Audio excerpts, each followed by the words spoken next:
আব্বাস সিদ্দিকীকে কিন্তু হুমায়ুন কবিরের সাথে গুলে বা লঞ্চ মানে বিজেপি লঞ্চ মানে প্রোডাক্ট বলে চালিয়ে দিলে হবে না। কেন?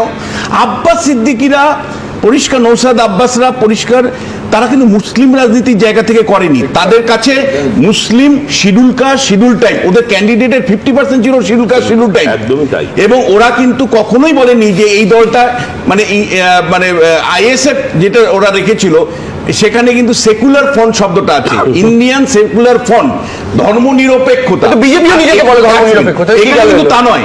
এখানে দুটো বিজেপিও বলে। একটা হলো হুমায়ুন কবির পরিষ্কার বলছেন এটা মুসলমানদের দল হবে, খ হলো হুমায়ুন কবির পরিষ্কার বলছেন যে এটা মসজিদ তাদের একটা এজেন্ডার মধ্যে আছে। তখন কিন্তু মসজিদ নিয়ে একটা কথাও কিন্তু আব্বাস সিদ্দিকীরা বলেননি, এখানে মসজিদের আবেগ আছে। থার্ড যেটা ওনারা বলছেন যে ভাই আমরা মেজর পলিটিক্যাল পার্টি, সেটা সিপিএম হতে পারে, তৃণমূল হতে পারে, তাদের দ্বারা